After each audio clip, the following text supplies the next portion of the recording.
नमस्कार, आप सभी ने नीट पावर बूस्टर सीरीज में कक्षा 11 के अध्याय 1 से लेकर 19 तक की सीरीज को आपने देख लिया।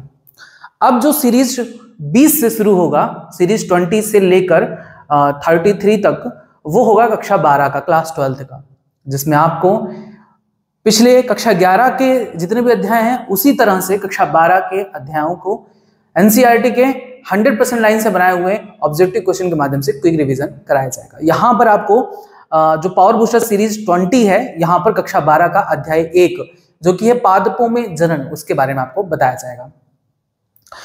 अगर आप सभी को इन सीरीज के पीडीएफ नोट्स चाहिए या फिर आपको इन जो क्वेश्चन से इनके टेस्ट देने हैं, तो आप हमारे एप्लीकेशन पर पावर बूस्टर सीरीज को ज्वाइन कर सकते हैं। अगर कोई टीचर है वो भी चाह रहे हैं अपने स्टूडेंट को ये क्वेश्चंस डिस्ट्रीब्यूट करना, तो वो भी उसका भी पीडीएफ आप डाउनलोड करके प्रिंट आउट करा के अपने स्टूडेंट्स को डिस्ट्रीब्यूट कर सकते हैं हमारे एप्लीकेशन पर पावर बूस्टर सीरीज को ज्वाइन करके।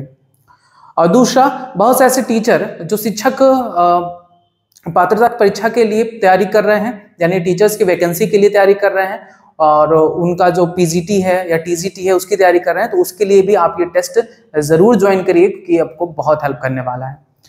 तो आइए शुरू करते हैं नीट पावर बूस्टर सीरीज में 20 सीरीज, और ये है कक्षा 12 का अध्याय 1 पादपों में जनन। ठीक है, उम्मीद करता हूं इस वीडियो को देखने से पहले आपने कक्षा 12 के अध्याय 1 को अच्छी तरीके से पढ़ा है। सबसे पहला क्वेश्चन आता है कि निम्नलिखित में से कौन पराग को जीवाश्मों के रूप में परिरक्षित करने में सहायक सिद्ध हुआ है। अगर हम बात करें पराग यानी पराग कण की, पॉलन ग्रेन की, तो आपको पता है कि पराग कण 2 आवरणों से घिरा होता है। एक आवरण जो आंतरिक होता है जिसे अंतःचोल कहते हैं यानी इंटाइन कहते हैं, और दूसरा जो इसके बाहर होता है जिसे क्या कहते हैं, बाह्यचोल या एक्साइन कहते हैं। एक्साइन जो होता है वो बना होता है स्पोरोपोलिनिन का, जो कि मोस्ट रेजिस्टेंट मटेरियल है, यानी इस पर किसी भी ताप, एसिड, इन सभी का कोई भी प्रभाव नहीं पड़ता।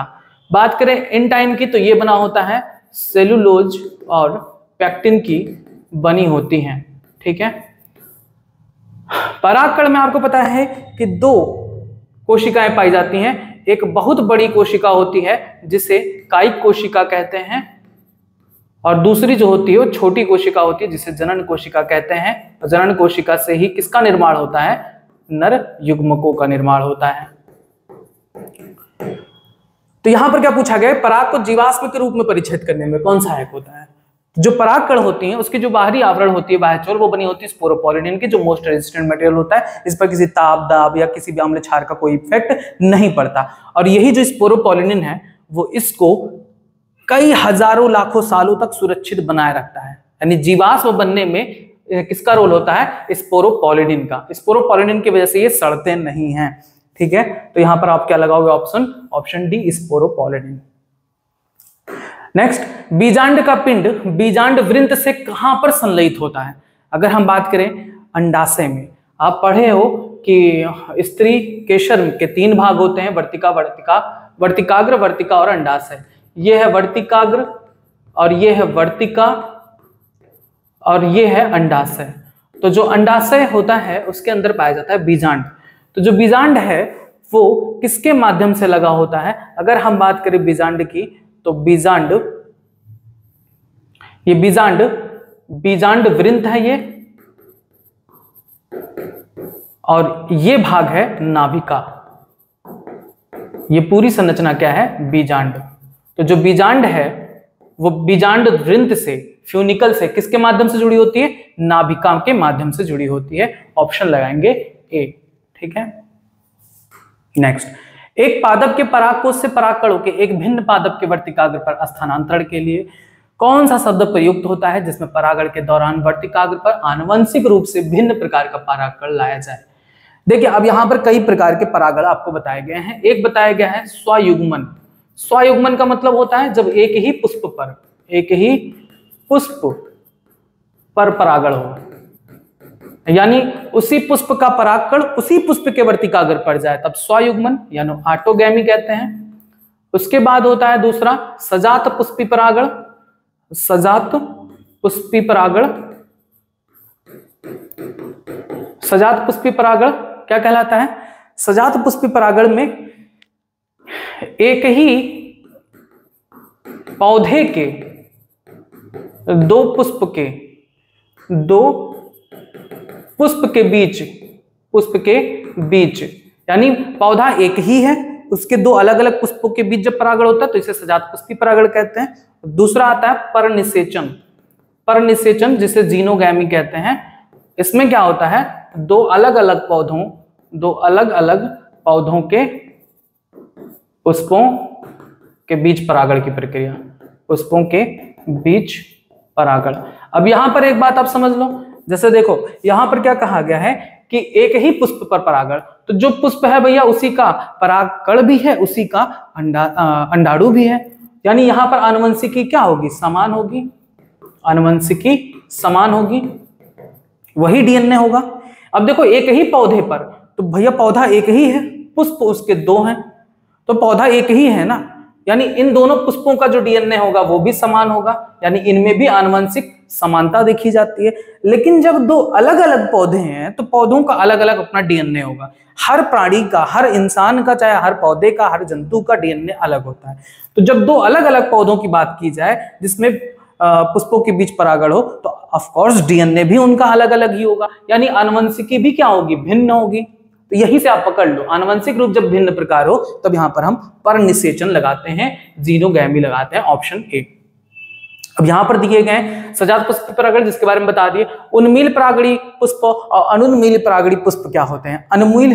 उन्मील परागणी पुष्प क्या होते हैं? वे जिनके जो स्त्री केसर, पुंकेसर ये सब खुले होते हैं, खुले हैं। और उन्मील परागणी पुष्प ऐसे होते हैं जिनकी पंखुड़ियां जो होती हैं, पंखुड़ियां वो स्त्री केसर और पुंकेसर को क्या होती हैं? ढके होती हैं, पुष्प खुले नहीं होते। ठीक है, ये नेक्स्ट। परिपक्व अवस्था में एक प्रारूपी आवृतबीजी भ्रूणकोश निम्नलिखित में से कौन सा होता है? 8 केंद्र के 7 कोशिकीय। तो इसके बारे में आपको बहुत बार बताया गया। भ्रूणकोश जो होता है उसमें 3 कोशिका होती हैं, कहां? चलाजा की तरफ, यानी चलाजा जिसे हिंदी में निभाग बोलते हैं, निभाग की तरफ होती हैं। इन 3 कोशिका को प्रतिमुख कोशिका कहते हैं, प्रतिमुख कोशिका, इसे इंग्लिश में कहते हैं एंटीपोडल सेल। उसके बाद 3 नीचे होती हैं जिनमें से 2 कोशिका जो होती हैं ये और ये क्या कहलाती हैं? सहायक कोशिका या सिनर्जिड कहते हैं, इंग्लिश में सहायक कोशिका या सिनर्जिड कहते हैं। ये कोशिका जो होती है वो कहलाती है अंड कोशिका, और एक कोशिका आपके बीच में होती है जिसके पास 2 केंद्रक होता है, इसलिए इसे द्वितीयक केंद्रक भी कहते हैं। ठीक है, ध्रुवीय कोशिका कहते हैं। तो यहां पर आप काउंट कर लीजिए कितने कोशिका हैं, कितने और केंद्रक हैं। तो देखिए 1 केंद्रक, 2 केंद्रक, 3 केंद्रक, 4 केंद्रक, 5 केंद्रक, 6 केंद्रक, 7 केंद्रक, 8 केंद्रक, यानी केंद्रक तो 8 होगा। कोशिका देखिए 1 कोशिका, 2 कोशिका, 3 कोशिका और एक ये 4 कोशिका। ठीक है, 5 और 6 7 कोशिका। सिंपल सी बात है भैया कि इनके पास जो ध्रुवीय कोशिका हैं इनके पास 2 केंद्रक होता है। ठीक है, इस वजह से यहां पर 8 केंद्र की अवस्था और 7 कोशिका की अवस्था हो जाती है। यह क्वेश्चन काफी पॉपुलर है नीट में। नेक्स्ट, जलकुंभी और जल लिली में परागण किसके द्वारा होता है? अब देखो अगर हम परागण की बात करें तो परागण अजीवीय कारकों के द्वारा भी होता है, अजीवीय कारक के द्वारा, यानी एबायोटिक फैक्टर्स जो होते हैं, एबायोटिक फैक्टर्स यानी जो जीवित ना हो, जैसे वायु के द्वारा भी परागण होता है। अब परागण होता क्या है? इतना पता है ना परागण क्या होता है? जैसे स्त्री केसर है और ये पुंकेसर है, तो पुंकेसरों से परागकणों का वर्तिकाग्र पर आना, चाहे हवा के माध्यम से आ जाए, चाहे जल के माध्यम से आ जाए, चाहे कोई मधुमक्खी आकर बैठे उसके बाद यहाँ पर बैठे तो पहुंच जाए, तो इसे परागण कहते हैं, ये पता ही होगा। परागकणों का पुंकेसर से वर्तिकाग्र पर आना। तो अब अजीवी कारक जो होते हैं, जो जीवित नहीं होते हैं, फिजिकल चीजें हैं, जैसे वायु, जल, उसके बाद वायु जल बस 2 ही होते हैं। ठीक है, उसके बाद बात करें तो अन्य कारक होते हैं जीवीय कारक। तो जीवीय कारक जो होते हैं जिन्हें हम बायोटिक फैक्टर कहते हैं, बायोटिक फैक्टर, उसमें आपके सभी जंतु आते हैं, पक्षी आते हैं और कीड़े मकोड़े आते हैं। ठीक है, तो जो अजीवे कारक है उसमें बहुत से ऐसे पौधे हैं जिनमें वायु के माध्यम से परागण की प्रक्रिया होती है, जल के माध्यम से भी परागण की प्रक्रिया होती है। ऑफ कोर्स तो जल का बात की जा रही है तो जलीय पौधों में ही होगा, जलीय पौधों में ही होगा, है ना। लेकिन ऐसा नहीं है कि सभी जलीय पौधों में जल के माध्यम से ही परागण होता है, ऐसा नहीं है। कुछ में जैसे वैलिसनेरिया, ऑक्सैलिस, हाइड्रिला, इन सभी में तो जल के माध्यम से ही परागण होता है। लेकिन कुछ ऐसे भी जलीय पौधे हैं जैसे वाटर हायासिंथ, जिसे क्या कहते हैं, जलकुंभी भी कहते हैं, वाटर लिली, ये जो पौधे हैं इनमें जल के द्वारा परागण नहीं होता। किसके द्वारा होता है? इनमें कीटों के माध्यम से, वायु के माध्यम से, इनके माध्यम से परागण की प्रक्रिया होती है। अब इसको कैसे पहचानोगे? तो भैया जिनके नाम में वाटर है उनमें वाटर के द्वारा तो परागण नहीं होता, बस इस बात को ध्यान रखो। देखो जलकुंभी, जल लिली, जल आ रहा है इनके शब्द में, वाटर आ रहा है, यानी वाटर जिसके नाम में आ गया, जल आ गया, उसके साथ तो जल परागण तो नहीं होगा, इस बात को ध्यान रखना। तो इनमें जल परागण नहीं होता है। कौन सा परागण होता है? कीट और वायु परागण होता है। ठीक है, ऑप्शन ए। तो ये ट्रिक है, लगा लीजिए, क्योंकि ये एनसीईआरटी में मेंशन है दो ऐसे एग्जांपल जिनमें जल के द्वारा तो परागण की प्रक्रिया नहीं होती, तो इसको याद रखना। एनसीईआरटी से बाहर तो पूछा नहीं जाएगा। नेक्स्ट, सम्मोहक और परितोषक किसके लिए आवश्यक है? यानी जो अट्रैक्शन है, रिवॉर्ड है, किसके लिए आवश्यक होता है? पुष्प अपने पुष्प का रंग, पौधे जो है पुष्प को रंगीन चटकीला बनाती हैं। क्यों? नेक्टर उसमें उत्पन्न करती हैं। क्यों? ताकि दूर से ही कीट उनको देखकर आकर्षित हो। कीट को क्यों बुलाना चाहते हैं पौधे? कीटों को इसलिए बुलाना चाहते हैं जिससे उनका परागण हो। परागण की प्रक्रिया अभी बताएं क्या होता है। परागण की प्रक्रिया क्या होती है? पराग कणों का, परागकोश से, ये क्या है? परागकोश है ना, और ये क्या है? परागकण, और ये क्या है? वर्तिकाग्र। तो परागण की प्रक्रिया क्या होती है? पराग कणों का परागकोश से निकल कर वर्तिकाग्र पर जाना ही परागण है। तो ये अपने आप तो होगा नहीं, हवा के माध्यम से होगा, जल के माध्यम से होगा, या कीट के माध्यम से होगा। अब कीट किस प्रकार से करते हैं? तो मान लो कीट यहां पर मंडराते हुए पहुंचा, ठीक है, कीट यहां पर मंडराते हुए पहुंचा, तो मंडराते हुए यहां पर पहुंचा तो उसके शरीर में वो परागकण लग गया। बहुत छोटे छोटे होते दिखाई तो देंगे नहीं, उसके शरीर पर लग गया। अब ये उड़ते हुए यहां पर गया, अब उसके शरीर पर परागण है, ठीक है, उसके शरीर पर परागण है, तो वो परागकण यहां पर वर्तिकाग्र पर आके गिर जाता है, और इस प्रकार से परागण की प्रक्रिया संपन्न होती है। तो जो अट्रैक्शन है, चटकीले रंग उत्पन्न करना, रिवार्ड के रूप में उन्हें नेक्टर्स वगैरह प्रदान करना, तो ये जो क्रिया है वो कीट परागण के लिए प्रमुख होती है। ठीक है, नेक्स्ट, सहायक कोशिका में स्खलित हुए नर युग्मकों का परिणाम क्या होता है? तो आप पढ़े हो कि जब नर युग्मक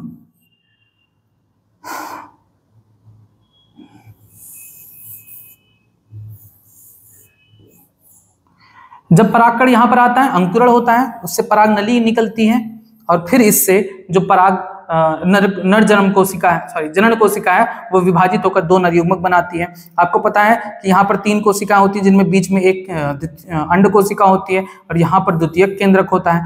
तो जो नर युग्मक यहाँ से आ रहा है, ये जो नर युग्मक यहाँ से आ रहा है, 2 नर युग्मक, एक नर युग्मक अंड कोशिका के साथ फ्यूज करता है, जिसे हम संयुग्मन यानी सिनेप्सिस सिनगैमी कहते हैं, और दूसरा जो नर युग्मक होता है वो द्वितीयक केंद्रक के साथ फ्यूज करता है, जिसे हम त्रिसंलयन कहते हैं। ठीक है, ट्रिपल फ्यूजन। चूंकि यहाँ पर डिवीजन 2 बार होता है, इस वजह से इसे हम दोहरा निषेचन, डबल फर्टिलाइजेशन कहते हैं। ठीक है, तो यहाँ पर ये सब क्वेश्चन पूछे जाते हैं कि संयुग्मन का मतलब क्या होता है। तो एक नर युग्मक अंड कोशिका के साथ फ्यूज किया, यानी संयुग्मन में का मतलब क्या है कि नर युग्मक प्लस अंड कोशिका, यानी जब नर युग्मक अंड कोशिका के साथ फ्यूज करता है तब इस प्रक्रिया को संयुग्मन यानी सिनगैमी कहते हैं। और ट्रिपल फ्यूजन का मतलब क्या होता है कि जब नर युग्मक द्वितीयक कोशिका के साथ फ्यूज करती है, द्वितीयक कोशिका सेकेंडरी न्यूक्लियस के साथ फ्यूज करती है, तब इसे हम त्रिसंलयन कहते हैं। तो जो सहायक कोशिका में स्खलित नर युग्मक है, उनका परिणाम क्या होता है? तो बता सकते हैं कि एक नर युग्मक अंड के साथ संलयित होता है और दूसरा सहायक नहीं होगा किसके साथ, द्वितीयक कोशिका के साथ। तो एक अंड युग्मक, ये तो हो गया, गलत है, ये भी गलत है। एक अंड के साथ संगलित होता है, दूसरा सहायक कोशिका, गलत। एक अंड के साथ संगलित होता है, दूसरा केंद्रकीय कोशिका के केंद्रकों के साथ, केंद्रकीय कोशिका यानी वही सेंट्रल सेल, ठीक है, ऑप्शन डी सही है। केंद्रकीय कोशिका सेंट्रल सेल कह लीजिए, द्वितीय कोशिका के सेकेंडरी कोशिका सेल कह लीजिए, कई नाम है इसके। दोहरा निषेचन क्या है, तो अभी बताए हैं। दोहरा निषेचन क्या है, एक नर युग्मक अंड कोशिका के साथ फ्यूज करता है यानी संयुग्मन की प्रक्रिया, दूसरा नर युग्मक द्वितीय केंद्र के साथ फ्यूज करता है यानी कि वो ट्रिपल्स फ्यूजन, तो इसी को हम दोहरा निषेचन कहते हैं। दो नर युग्मकों का एक अंड कोशिका से साथ संयोजन, गलत बात है।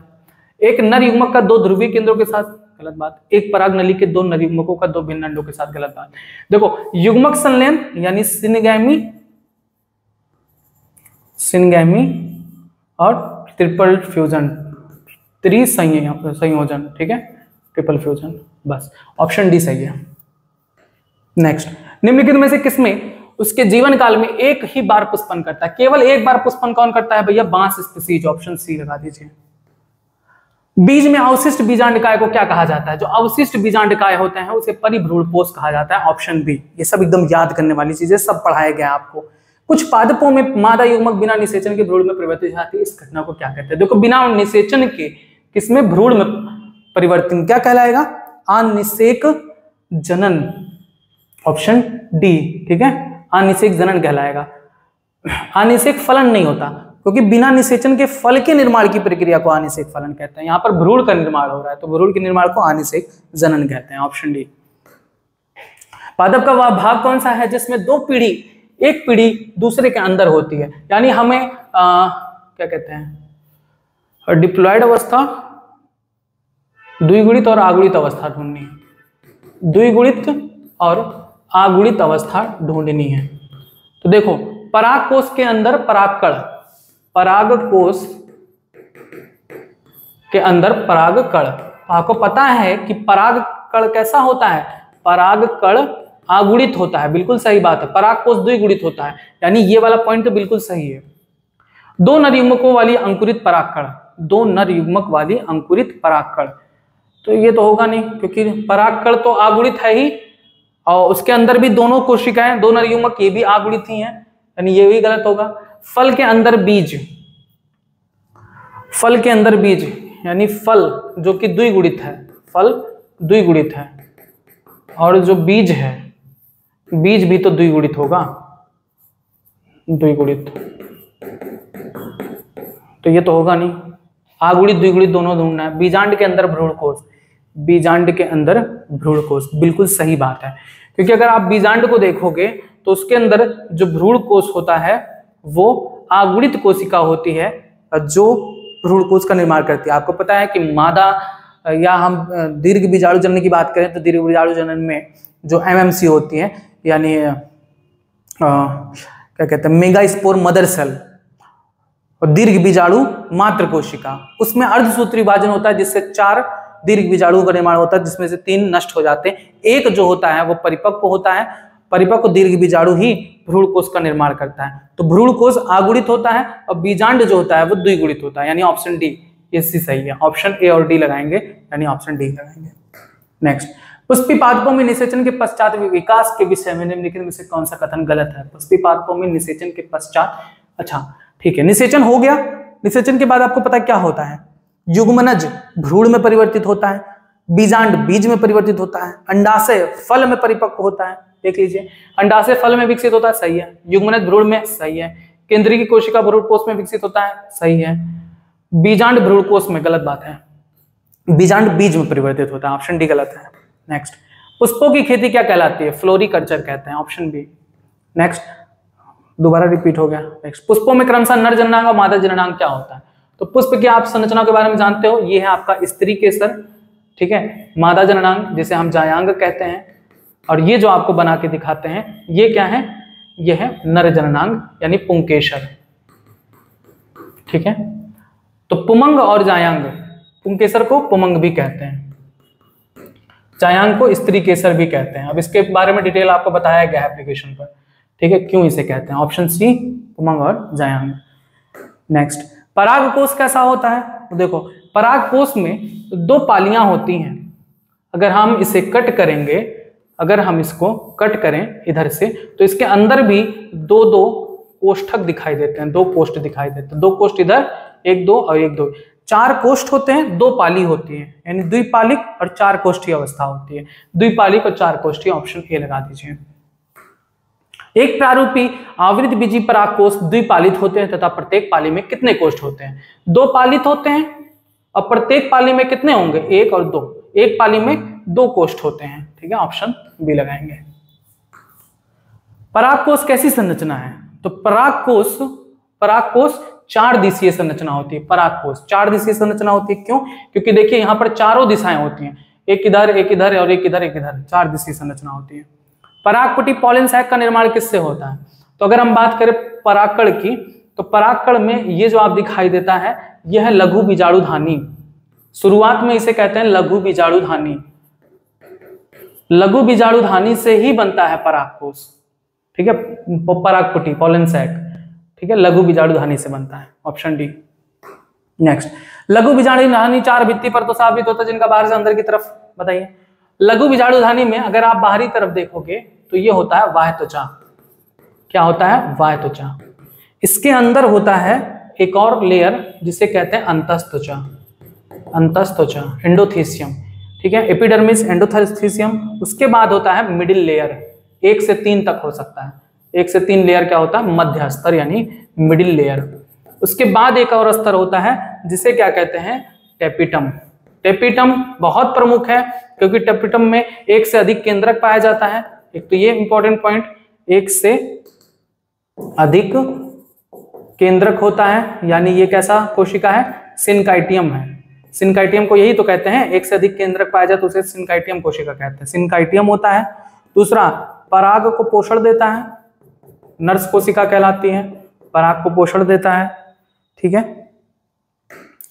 तो देखिए लघु बीजाणुधानी 4 भित्ति आवृत होता है। इनके बाहर से अंदर की तरफ क्या होगा? बाह्य त्वचा, अंतस्त्वचा, मध्यस्तर और टेपिटम। ढूंढ डालिए, बाह्य त्वचा, अंतस्त्वचा, मध्यस्तर और टेपिटम, ऑप्शन सी। बाह्य त्वचा, अंतस्त्वचा, मध्यस्तर, टेपिटम, ऑप्शन सी। नेक्स्ट, गलत कथन का चयन करिए। लघु बीजाणुधानी में बाहर की 3 परतें संरक्षण प्रक्रिया का कार्य करती हैं, परागकोश के स्फुटन में मदद करती हैं, बिल्कुल सही बात है, परागकण अवमुक्त करती हैं। लघु बीजाणुधानी की सबसे आंतरिक परत टेपिटम है, सही बात है। टेपिटम विकासशील परागकणों को पोषण देती है, बिल्कुल सही बात है। टेपिटम की कोशिका सघन जीवद्रव्य से भरी होती है और सामान्यतः एक केंद्रक से युक्त होती है। एक नहीं होती, कई केंद्रक होती है, तो ऑप्शन डी ही गलत है। नेक्स्ट, जब परागकोश अपरिपक्व होता है तब घने से संबद्ध सजातीय कोशिकाओं का समूह उसके केंद्रक में होते हैं, जिसे क्या कहते हैं? जब परागकोश अपरिपक्व अवस्था में होता है तो उसके अंदर कोशिकाओं का समूह होता है, जिसे लघु बीजाणु ऊतक कहते हैं, ऑप्शन ए लगाएंगे, लघु बीजाणु ऊतक। बीजाणु जन ऊतकों की कोशिकाओं द्वारा लघु बीजाणु चतुष्ट, यहां पर गलत हो गया, लघु बीजाणु ऊतक नहीं होगा, बीजाणु जन ऊतक होगा, सॉरी, बीजाणु जन ऊतक कहेंगे। बीजाणु जन ऊतकों से लघु बीजाणु का निर्माण होता है। बीजाणु जन ऊतकों की कोशिकाओं द्वारा लघु बीजाणु चतुष्क का निर्माण होता है अर्धसूत्री विभाजन द्वारा, ऑप्शन बी। क्योंकि जो लघु बीजाणु बनेंगे, हमेशा याद रखिएगा, लघु बीजाणु किसका निर्माण करते हैं? नर युग्मक का। भैया नर युग्मक के बनते समय कौन सा विभाजन होगा? अर्धसूत्री विभाजन। बीजाणु जन ऊतकों की कोशिकाओं को क्या कहा जाता है? बीजाणु जन ऊतकों की कोशिकाओं को पराग मात्र कोशिका, पॉलन मदर सेल्स कहते हैं, जिनसे लघु बीजाणु कोशिका का निर्माण होता है। नर युग्मक उद्भिद का प्रतिनिधित्व कौन करता है? परागकण करता है, पॉलन ग्रेन। नेक्स्ट, परागकण सामान्यतः गोलाकार होता है, जिसका व्यास कितना होता है? लगभग 25 से 50 माइक्रोमीटर होता है। नेक्स्ट, परागकणों का बाहरी स्तर बना होता है, स्पोरोपोलिनिन की शुरुआत में ही बता दिए थे। नेक्स्ट, सर्वाधिक ज्ञात प्रतिरोधक कार्बनिक पदार्थ कौन है? स्पोरोपोलिनिन है। इस पर किसी भी आम्ल क्षार का प्रयोग कोई भी प्रभाव नहीं पड़ता। परागकण का बाहरी आवरण का वह स्थान जहां स्पोरोपोलिनिन अनुपस्थित होता है। अगर हम बात करें परागकणों के उस स्थान को जहां पर ये स्पोरोपोलिनिन अनुपस्थित होता है, वो है जनन छिद्र, जर्मपोर जिसे कहते हैं, क्योंकि वहां पर स्पोरोपोलिनिन नहीं पाया जाता और वहीं से पराग नलिका निकलती है, ठीक है। तो ये होगा जनन छिद्र, ऑप्शन सी। नेक्स्ट, किसके कारण परागकण जीवाश्मों की भांति बहुत अच्छे से संरक्षित होते हैं? बिल्कुल स्पोरोपोलिनिन, शुरुआत में ही आपको बताया गया था। नेक्स्ट, परागकण की आंतरिक स्तर अंतःचोल बनी होती है, सेलुलोज और पैक्टिन के, ऑप्शन सी। परागकण का जीव द्रव्य आवृत होता है, परागकण का जो जीव द्रव्य है वो प्लाज्मा भित्ति से आवृत होता है, परागकण का जो जीव द्रव्य है वो प्लाज्मा भित्ति से आवृत होता है। परागकण के दो आवरण होते हैं, लेकिन जो परागकण का जीव द्रव्य होता है वो प्लाज्मा भित्ति से आवृत होता है। इस बात को नोट कर लीजिए ना, बहुत इंपॉर्टेंट है पॉइंट। कुछ लोग इसको लगा देंगे अंतःचोल से, क्योंकि सोचेंगे आंतरिक स्तर है तो जीव द्रव्य उसी के संपर्क में होगा, इसीलिए मैं एक क्वेश्चन को रखा हूं। एनसीईआरटी में साफ साफ लिखा हुआ है कि परागकण का जो जीव द्रव्य होता है प्लाज्मा भित्ति से आवृत होता है। परागकण के संबंध में गलत कथन का चयन करिए। कायिक कोशिका बड़ी होती है, बिल्कुल सही बात है, शुरुआत में ही बताए थे, जिसमें प्रचुर वायु भंडार और एक विशाल अनियमित आकृति का केंद्रक होता है, सही है। जनन कोशिका छोटी होती है, कायिक कोशिका के जीव द्रव्य में तैरती रहती है, बिल्कुल सही बात है। जनन कोशिका तरकु आकृति घने जीव द्रव्य एक केंद्रक वाला होता है, सही है। 60% से अधिक आवृत बीजी पादपों के परागकण दो कोशिकीय चरण में परागकोश से मुक्त होते हैं, एक कायिक कोशिका और एक जनन कोशिका, बिल्कुल सही बात है। ऑप्शन ई लगाएंगे, इनमें से कोई भी गलत नहीं है, सब सही है। परागकण कुछ लोगों में गंभीर एलर्जी और सनसनी वेदना पैदा करते हैं, जो कभी कभी विकसित होता है। देखो क्या होता है, कुछ लोगों को परागकणों से भी एलर्जी होती है, अगर वो फूल सूंघ लेना तो छींक आने लगती, खांसी आने लगती है। तो ये इसका जो शुरुआती लक्षण होता है, और धीरे धीरे अगर उनको बहुत सारी चीजों से एलर्जी होने लगे परागकणों से लेकर, तो उन्हें दमा भी हो सकता है और ब्रोंकाइटिस भी हो सकता है, श्वसनी शोथ भी हो सकता है, अस्थमा और ब्रोंकाइटिस। निम्न में एक जो परागकण एलर्जी कारक है, यानी ऐसा परागकण जो एलर्जी उत्पन्न करता है, वो बहुत ज्यादा इंपॉर्टेंट है, पार्थेनियम या गाजर घास। जो गेहूं भारत के बाहर से आयातित किया जाता है उसके साथ ये भी चला आता है, जो कुछ लोगों में एलर्जी का कारक बनता है। गलत कथन का चयन करो। परागकण पोषणों से भरपूर होते हैं, बिल्कुल सही बात है, इसीलिए बहुत सारे लोग इसको खाते भी हैं। परागकणों का प्रयोग पराग गोलियों सिरप के रूप में किया जाता है, बिल्कुल सही बात है। परागकण दर्द निवारक होता है, गलत बात है। परागकण पोषण वाला होता है, दर्द निवारक नहीं होता, पेन किलर नहीं होता। नेक्स्ट, सत्य कथन का चयन करिए। परागकणों की जीवन क्षमता तापमान व आर्द्रता द्वारा प्रभावित होता है, बिल्कुल सही बात है। धान व गेहूं में परागकण की जीवन क्षमता 45 मिनट तक होती है, गलत बात है, 30 मिनट तक होती है, यही आपका गलत है। बाकी रोजेसी, लेग्यूमिनेसी, सोलोमेनेसी आदि सदस्यों के परागकण की जीवन क्षमता कई सालों तक बनी रहती है। ठीक है, अब देखो यहाँ पर लेग्यूमिनेसी आ गया, दालों वाली फसलें, चना, मटर, ये सब आपके डिब्बे में पड़े रहते हैं, तब भी उसकी जीवन क्षमता घटती है नहीं, फिर निकाल कर पानी में डाल दो रात भर के लिए, वो फिर से नया पौधा बनाने के लिए तैयार हो जाएंगे। परागकणों का भंडारण बीज बैंक में किया जाता है, ठीक है, ये भी गलत है। यहाँ पर दो ऑप्शन सही है। परागकणों की जीवन क्षमता तापमान व आर्द्रता द्वारा प्रभावित होती है,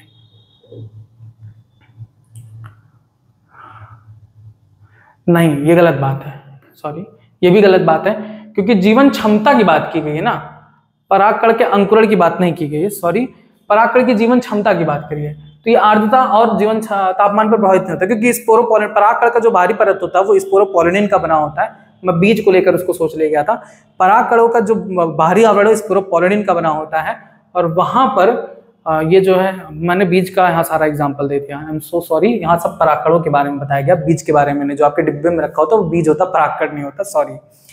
यहाँ पर अगर हम परागकण की बात करें तो परागकण का जो बाहरी आवरण होता है वो स्पोरोपोलिन का बना होता है, जिसपे किसी भी तापमान का इफेक्ट नहीं पड़ता। यहाँ पर प्रभाव होता है लिख दिए, तो ये गलत है, हमें सत्य कथन ढूंढना था, तो इसमें एक ये भी गलत है, यही सत्य कथन है, ठीक है, बाकी सब गलत है। परागकणों का भंडारण पॉलिन बैंक में करते हैं, बीज बैंक में नहीं, ठीक है, ऑप्शन सी सही है। वीर्य शुक्राणुओं का भंडारण किया जाता है द्रवित नाइट्रोजन में, लिक्विड नाइट्रोजन में, जिसका टेम्परेचर होता है -196 डिग्री सेल्सियस। पुष्प के स्त्री जनन अंग का प्रतिनिधित्व कौन करता है? पुष्प के स्त्री जनन अंग जायांग, ऑप्शन बी। नेक्स्ट, बहुअंडपी, युक्तांडपी, मल्टीकॉर्पेलरी और सिनकार्पस का उदाहरण बताइए। तो इसके उदाहरण है आपका पैपावर सोमनीफेरम। पैपावर सोमनीफेरम एक ऐसा पौधा है जो मल्टीकॉर्पेलरी सिनकार्पस होता है, यानी इसमें कई सारे कॉर्पेल्स होते हैं, एक से अधिक क्या कहते हैं, स्त्री केसर्स होते हैं एक से अधिक, और ये आपस में जुड़े होते हैं, सिनकार्पस होते हैं युक्तांडपी पैपावर में। नेक्स्ट, मल्टीकॉर्पेलरी एपोकार्पस का उदाहरण, यानी बहुत सारे स्त्री केसर तो हैं लेकिन आपस में जुड़े नहीं है, तो इसका एग्जांपल आंसर होगा माइकेलिया, ऑप्शन बी। नेक्स्ट, परागकणों के अवतरण मंच का कार्य कौन करता है? वर्तिकाग्र, स्टिग्मा। नेक्स्ट, एक से अधिक स्त्री केसर व सभी स्त्री केसर संगलित हो, एक से अधिक हो और फ्यूज्ड हो, तो ये क्या कहलाएंगे? जब फ्यूज्ड होती है तो इसे युक्तौंडपी कहते हैं, ठीक है, सिनकार्पस। ठीक है ना। नेक्स्ट, अंडाशय के अंदर की गुहा क्या कहलाती है? अंडाशय के अंदर की जो गुहा होती है, गर्भाशयी गुहा, ओवेरियन कैविटी या कोष्ठक, लॉक्यूल भी कहते हैं, बी और सी दोनों लगाएंगे। अंडाशय के अंदर की गुहा को ओवेरियन कैविटी भी कहते हैं या लॉक्यूल भी कहते हैं। गलत कथन का चयन करो। गर्भाशय गुहा के अंदर की ओर अपरा स्थित होता है, सही है। अपरा से उत्पन्न होने वाली दीर्घ बीजाणु धानी सामान्यतः बीजांड कहलाती है, बिल्कुल सही बात है। पपीता, तरबूज व आर्किड में एक अंडाशय में अनेक बीजांड पाए जाते हैं।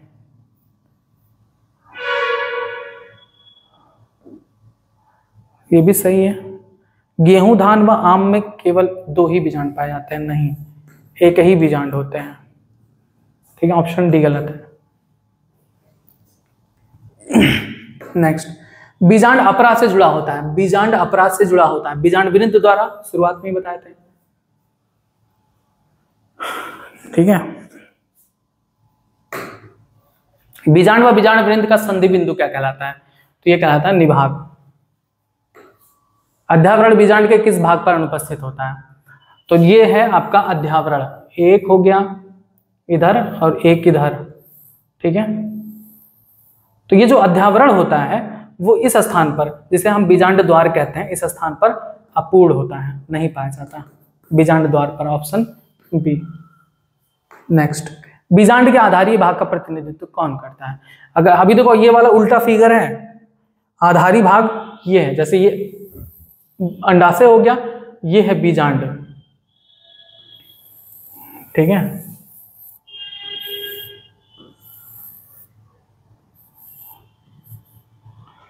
तो ये आधारी भाग कौन होगा? ये होगा निभाग, जिसे कहते हैं। ठीक है, निभाग दिया है, निभाग। आधारी भाग निभाग होता है। निभाग के जस्ट ऊपर ये होता है बीजांड द्वार। ठीक है, माइक्रोफाइल। अध्यावरण से घिरा हुआ कोशिकाओं का एक पुंज क्या कहलाता है? अध्यावरण से घिरा हुआ ये जो कोशिकाओं का पुंज है, इसे भ्रूण कोश कहते हैं। सॉरी, बीजांड का है, न्यूसेलस। बीजांड का है यानी न्यूसेलस कहते हैं। ठीक है, भ्रूण कोश तो बाद में बनता है। किसकी कोशिकाओं में आहार सामग्री प्रचुरता से होती है? भ्रूण कोश में। ठीक है, एंडोस्पर्म में। नेक्स्ट, किसकी कोशिकाओं में आहार सामग्री प्रचुरता से होती है? तो आहार सामग्री न्यूसेलस, बीजांडकाय में भरी होती है। मादा युग्मकोद्भिद का प्रतिनिधित्व कौन करता है? भ्रूण कोश करता है, एम्ब्रियो सैक। मादा युग्मकोद्भिद का, एक मिनट, मादा युग्मकोद्भिद भ्रूण कोश का निर्माण किससे होता है? तो भ्रूण कोश का निर्माण होता है गुरु बीजाणु से, शुंडी। नेक्स्ट, गलत कथन का चयन करिए। बीजांड प्रायः एक अकेले गुरु बीजाणु मात्र कोशिका से बीजांडकाय के आव्यान द्वारी क्षेत्र में विलय होता है, बिल्कुल सही है। गुरु बीजाणु मात्र कोशिका एक बड़ी कोशिका है जो सघन जीवित समाहित में एक स्पष्ट केंद्र की उत्पत्ति, सही है। गुरु बीजाणु कोशिका असूत्र विभाजन द्वारा 4 आगुलित गुरु बीजाणु को उत्पन्न करती है, सही है। गुरु अधिकांश पुष्पी पादपों में 4 गुरु बीजाणु भ्रूण कोश के रूप में विकसित होते हैं, गलत बात है। 3 नष्ट हो जाते हैं, केवल 1 गुरु बीजाणु विकसित होता है, ऑप्शन डी गलत है। एक अकेले गुरु बीजाणु से भ्रूण कोश के बनने की विधि को क्या कहते हैं? मोनोस्पोरिक डेवलपमेंट, एक की बात की जा रही है तो मोनो लगा दीजिए, एक बीजाणु विकास। भ्रूण कोश में बीजांड द्वार की ओर स्थित 3 कोशिकाओं का समूह क्या कहलाता है? अगर हम बात करें भ्रूण कोश में,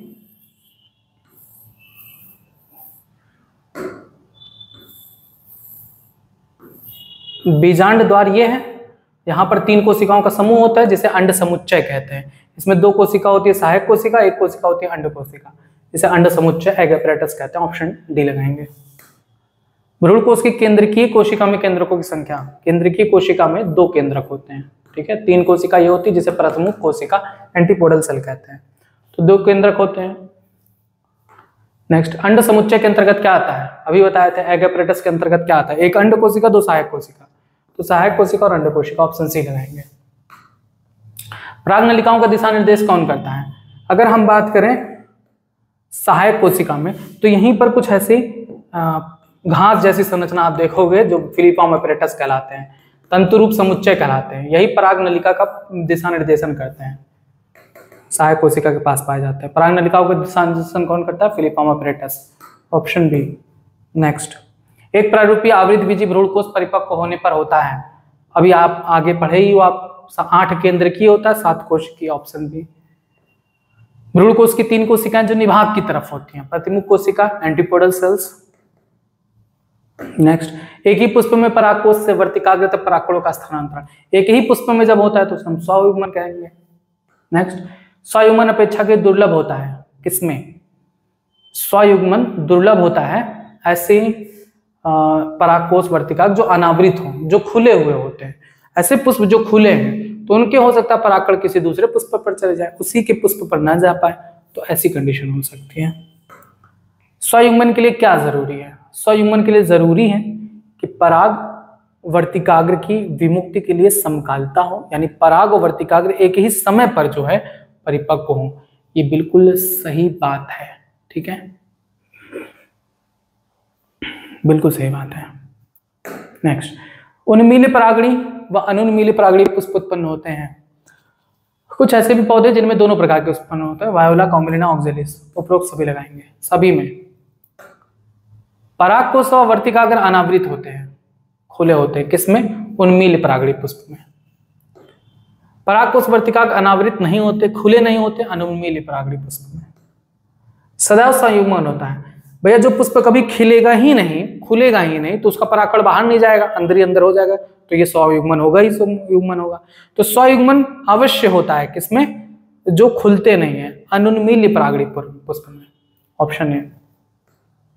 परपरागण के अवसर नहीं होते, तो जो खुल ही नहीं रहे हैं उनमें परपरागण कहां से होगा? अनुन्मील्य लगाएंगे। सुनिश्चित रूप से बीज पैदा करते हैं, बिल्कुल यही, क्योंकि अंदर ही अंदर उनका परागकण तो तय है, तो सुनिश्चित रूप से वे बीज पैदा करते हैं। क्रियात्मक रूप से परपरागण के समान तथा आनुवंशिकता लगभग संयुग्मन जैसा होता है। देखो, आनुवंशिकता लगभग संयुग्मन और परपरागण के थोड़ा बहुत परपरागण के समान होता है। कैसा? एक ही पौधे के 2 पुष्पों के बीच जब परागण हो, आनुवंशिकी तो समान है लेकिन थोड़ा परपरागण भी लग रहा है, एक ही पुष्प से परागकण उड़कर दूसरे पुष्प पर चला गया, तो ये होता है सजात पुष्पी परागण। एक ही पौधे के 2 पुष्पों के बीच परागण, इसमें आनुवंशिकी क्या हो? समान हो। एक ही पादप के एक पुष्प के परागकणों का दूसरे पुष्प के वर्तिकाग्र तक, एक ही पौधा है, उसके एक पुष्प से दूसरे पुष्प पर, क्या कहलाएगा? सजात पुष्पी परागण। भिन्न पादपों के पुष्पों के मध्य परागण, भिन्न पादपों के पुष्पों के मध्य परागण, आनुवंशिकता भिन्न हो तो क्या कहलाएगा? परनिषेचन, जीनोगैमी। Option C. गलत कथन का चयन करो। अधिकतर पौधे परागण के लिए जीवीय कारकों का प्रयोग करते हैं। सही बात है। बहुत कम पौधे अजीवीय कारकों, बहुत सही बात है। वायु तथा जल दोनों ही कारकों में परागकण व वर्तिकाग्र संपर्क में आना महज एक संयोगात्मक घटना होती है। सही बात है भाई, क्या पता हवा के माध्यम से परागकण उड़े हैं, पहुंचे या न पहुंचे, संयोग है पहुंच गए।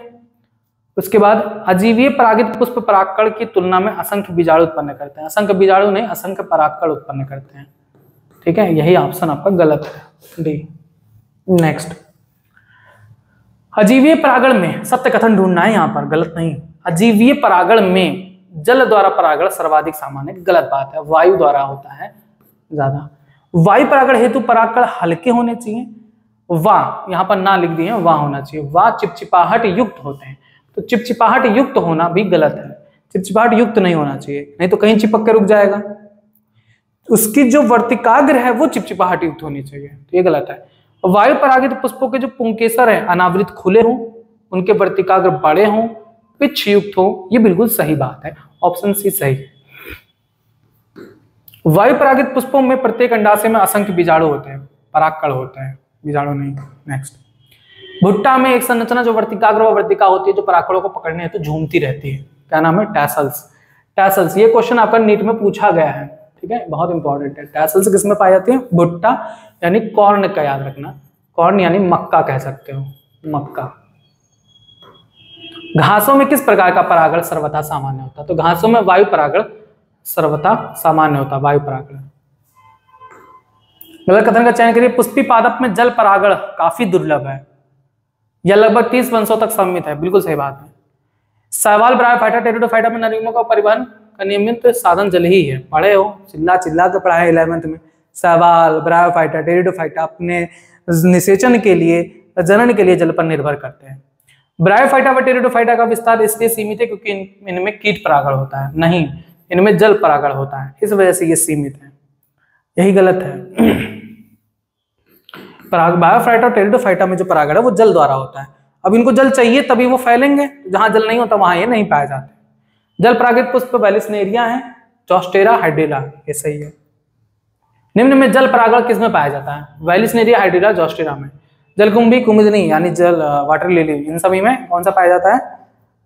कीट और वायु। जलकुंभी और कुमुदिनी में कैसा पाया जाता है? वायु द्वारा, कीट द्वारा। Option B, sorry D.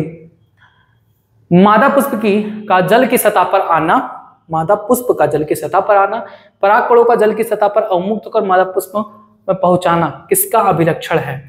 तो ये अभिलक्षण है हाइड्रिला नहीं, वेलिस्नेरिया का। ऑप्शन डी, वेलिस्नेरिया का, वेलिस्नेरिया का लक्षण होता है। नेक्स्ट, मादा पुष्प जल के सतह के नीचे डूबा रहता है तथा परागकण जल के अंदर ही अवमुक्त होते हैं, किसका अभिलक्षण है? समुद्री घास का। नेक्स्ट, जल परागित अधिकतर प्रजातियों में परागकणों को पानी के भीतर गीले होने से बचाया जाता है श्लेष्मक द्वारा। उनमें म्यूसिलेजिनस कवरिंग होती है परागकणों में, इसलिए वो जल से भीगते नहीं है।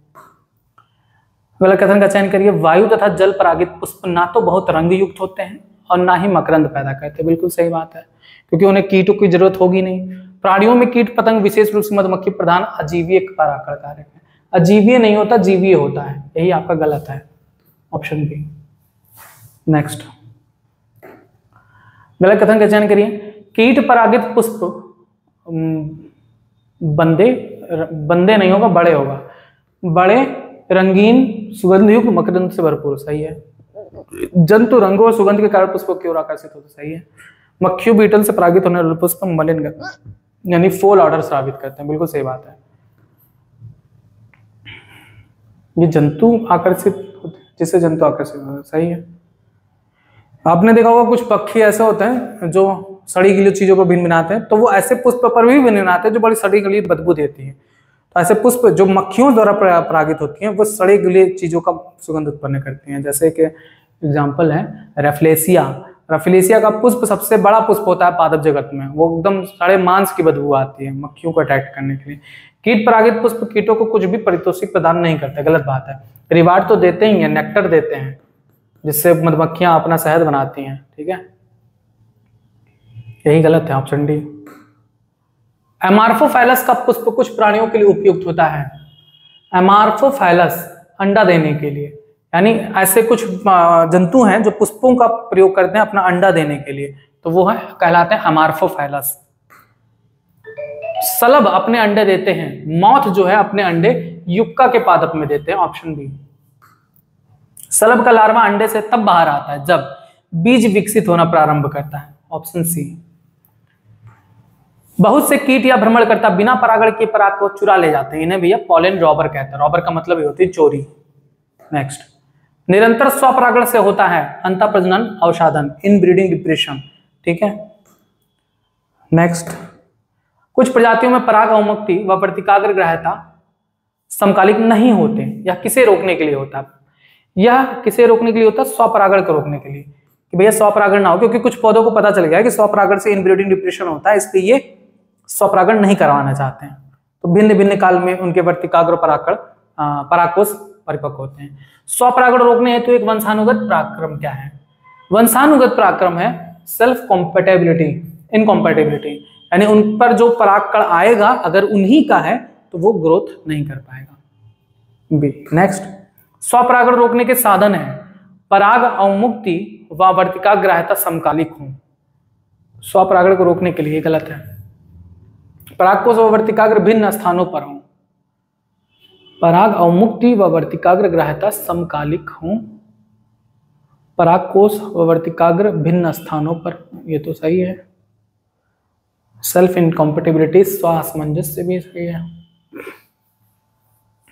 उपरोक्त सही होना चाहिए। यहां पर आप यहां पर लगा लो कि पराग अवमुक्ति व वर्तिकाग्र ग्राह्यता समकालिक ना हो, ठीक है। ऑप्शन डी सही होगा, उपरोक्त सभी। यहाँ पर ना जरूर लगाइएगा, तभी होगा, नहीं तो वो गलत हो जाएगा। नेक्स्ट, उभयलिंगी पादप के उदाहरण। ऐसे पादप जो उभयलिंगी हैं तो कारा, कुकुरबिट, नारियल, अरंड, मक्का, उपरोक्त सभी लगाएंगे, डी। नेक्स्ट, सही कथन का चयन करिए। सही कथन ढूंढना है। परागण बिल्कुल सही प्रकार के परागकणों का स्थानांतरण सुनिश्चित कराता है। ऐसा तो जरूरी नहीं है, क्योंकि कभी कभार किसी गलत पुष्प का भी परागकण आ जाता है। स्त्री के शरीर में क्षमता नहीं होती कि वह पराग को पहचान सके। होती है भैया, तभी तो पॉलिनेशन पॉलन जर्मिनेशन शुरू करता है। स्त्री केशर द्वारा पराग के पहचानने की सक्षमता उसकी स्वीकृति या अस्वीकृति द्वारा अनुपालित होती है, जो पराग कणों के बीच निरंतर संवाद का परिणाम होता है। बिल्कुल सही बात है। एक समझने के लिए कह सकते हैं कि पराग कण कंपेटिबल है उस पुष्प के लिए या नहीं, तो वर्तिकाग्र उससे बातचीत करती है। ठीक है, वही लिखा है ऑप्शन सी।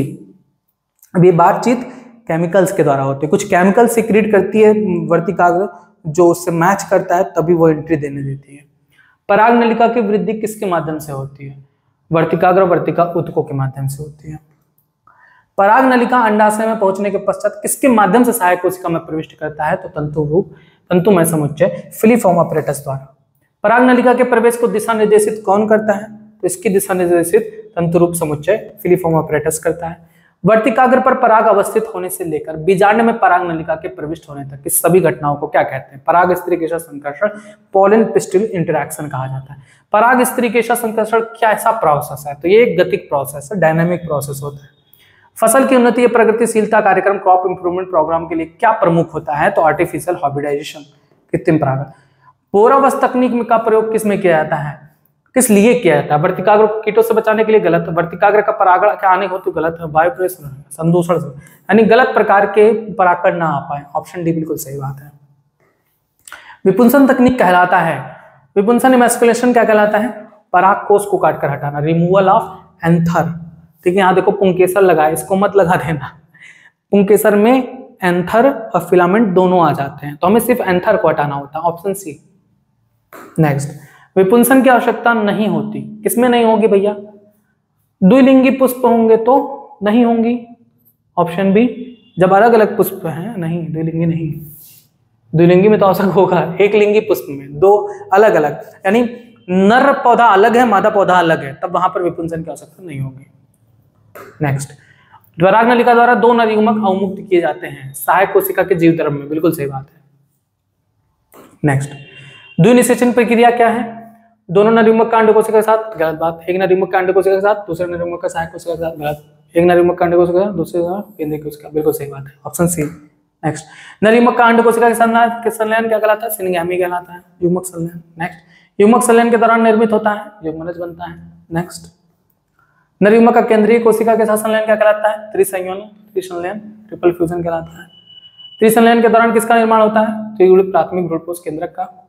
नेक्स्ट, मिलान करना है। सिनगैमी क्या है? तो सिनगैमी भैया नरयुग्मक अंडकोशिका है। त्रिसंलयन क्या है? ये है।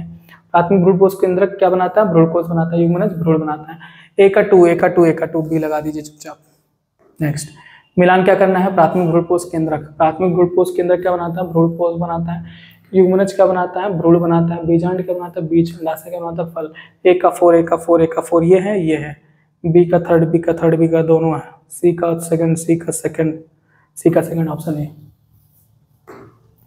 भ्रूणपोष ऊतकों में संरक्षित होता है, खाद्य सामग्री संरक्षित होता है, जो बीजों को अंकुरित करने में वहां पर मदद करेगा। गलत कथन का चयन करिए। प्राथमिक भ्रूणपोष केंद्रक नामक भ्रूणकोष विकास उत्तरोत्तर केंद्रिक विभाजन से गुजरकर मुक्त केंद्रकी के रूप में पैदा होता है। भ्रूणपोष के विकास की अवस्था को मुक्त केंद्रीय भ्रूणपोष कहते हैं, सही है।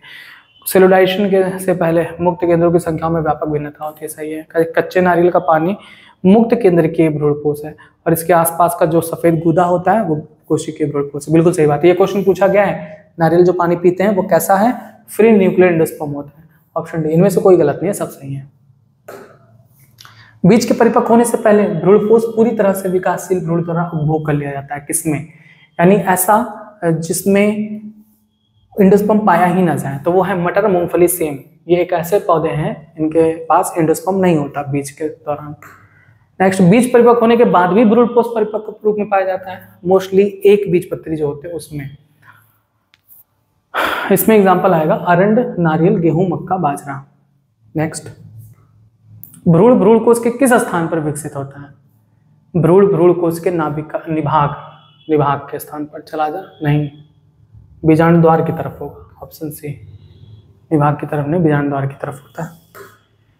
गलत कथन का चयन करिए। अधिकतर युग्मनज तब विभाजित होते जब कुछ निश्चित सीमा तक भ्रूणकोष विकसित हो जाता है, सही बात है। युग्मनज के विभाजन में भ्रूणकोष की कोई भूमिका नहीं होती, गलत बात है। युग्मनज के विभाजन में भ्रूणकोष से ही पोषण मिलता है उसको, ठीक है। ऑप्शन बी गलत है। युग्मनज से भ्रूण बनने का सही क्रम क्या है? पहले युग्मनज बनेगा, तो भैया पहले युग्मनज बनेगा, फिर परागबूल, फिर गोलाकार, फिर हृदयाकार, परिपक्व। सही है, ऑप्शन ए।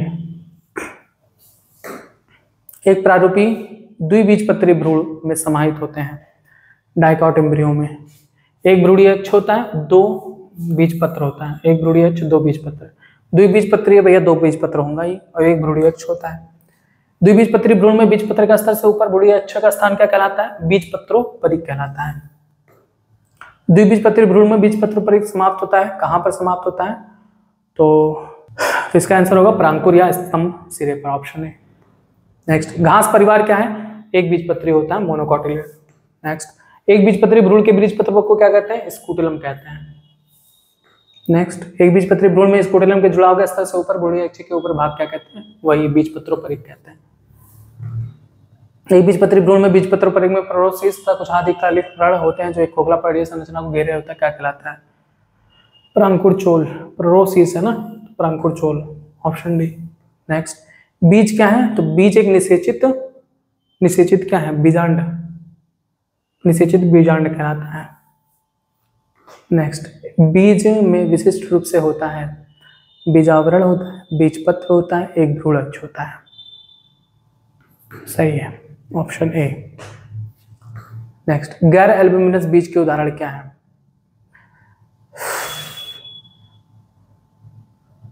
एंडोस्पर्म जिसमें ना पाया जाए तो वो है, मक्का तो होगा नहीं, मटर, मूंगफली, ऑप्शन डी। एल्ब्यूमिनस बीज के उदाहरण अरंड, बाजरा, नारियल, उपरोक्त सभी तीनों होंगे। नेक्स्ट, बीज जिनमें बीजांड का अवशिष्ट रह जाता है, बीजांड का अवशिष्ट रह जाता है, यानी मटर तो होगा नहीं, ए और बी सही है, काली मिर्च, चुकंदर, ऑप्शन डी। बीजावरण का निर्माण किससे होता है? बीज का आवरण किससे बनता है? अध्यावरण द्वारा, ऑप्शन बी। बीज अंकुरण के समय ऑक्सीजन में जल के प्रवेश को सुगम बनाता है, यही छोटे छिद्र के रूप में बीजाणु द्वारा। सही है। बीज के अंकुरण के लिए आवश्यक है, बीज के अंकुरण के लिए पर्याप्त नमी, आर्द्रता, ऑक्सीजन, उपयुक्त तापमान, ऑप्शन ए बिल्कुल सही बात है। फल भित्ति का निर्माण किससे होता है? तो फल भित्ति है तो अंडाशय की दीवार से होगा। गूदेदार फल का उदाहरण क्या है? अमरूद, आम, मूंगफली तो होता नहीं है, अमरूद, आम, संतरा, ऑप्शन सी। फल की रचना में पुष्पासन भाग लेता है, ऐसे फल को आभासी फल कहते हैं, उनके क्या उदाहरण है? सेब, संतरा, नींबू, अखरोट।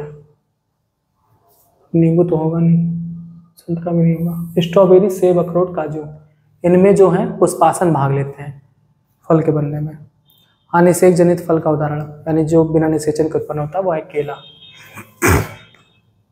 अनिषेक फलन को प्रेरित किया जा सकता है, अनिषेक फलन को वृद्धि हार्मोन द्वारा प्रेरित किया जा सकता है, इसका एग्जाम्पल ऑक्सिन है, ऑक्सिन।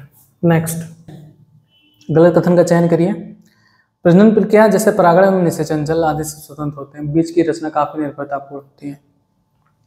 बीज नए पर्यावास में पराशरण हेतु बेहतर अनुकूल रणनीति से युक्त होते हैं, बिल्कुल सही बात है, क्योंकि बीज जो होते हैं नए पर्यावास में आसानी से जीवित रह सकते हैं, जिससे कि उसका प्रसारण ज्यादा हो, उस पुष्पों का फैलाव हो। बीज में पर्याप्त आरक्षित आहार भंडार होता है, जिससे नवोदित पौधे को पूरे जीवन पर्यंत नहीं, जब तक वे प्रकाश संश्लेषण करने में सक्षम ना हो जाए तब तक के लिए उसमें भोजन होता है, ऑप्शन सी गलत है। नेक्स्ट, बीज के भंडारण हेतु आवश्यक है, बीज को पहले सुखा लीजिए और वो प्रसुप्ति में चला जाए, ऑप्शन बी। बीज की निर्जलीकरण प्रसुप्ति। बीज जो अनुमानतः 10,000 वर्ष की प्रसुप्ति के बाद अंकुरित एवं पुष्पित हुआ था, उसका नाम क्या था? ल्यूपाइन या ल्यूपिनस आर्किटिकस, ऑप्शन डी। सब पढ़ाए हैं। ल्यूपाइन व ल्यूपिनस आर्किटिकस का बीज खनित कहाँ से किया गया था? इसके शब्द में ही है, आर्कटिक टुंड्रा से, ऑप्शन बी। 2000 वर्ष पुराने खजूर के जीवनक्षम बीज कौन से हैं? फिनिक्स डेक्टाइलोफेरा का, जो किंग हेराल्ड के पास पाया जाए, महल में पुरातत्व खुदाई में पाया गया था, किंग हेराल्ड के, फिनिक्स डेक्टाइलोफेरा। आर्किड फल में कितने लघु बीज समाहित होते हैं? आर्किड फल में 1000। नेक्स्ट, असंग जनन देखा जा सकता है, असंग जनन, तो असंग जनन हम एस्टेरेसी कुल और घास कुल में देख सकते हैं, ऑप्शन डी है। नेक्स्ट, बिना निषेचन के बीज पैदा करने की प्रक्रिया क्या कहलाती है? आसंग जनन, एपोमिक्सिस कहलाता है। नेक्स्ट, अलैंगिक प्रजनन जो लैंगिक जनन का अनुहारक है, एपोमिक्सिस, असंग जनन। बहुभ्रूणता का उदाहरण उपरोक्त सभी, नींबू, संतरा, आम सभी होते हैं।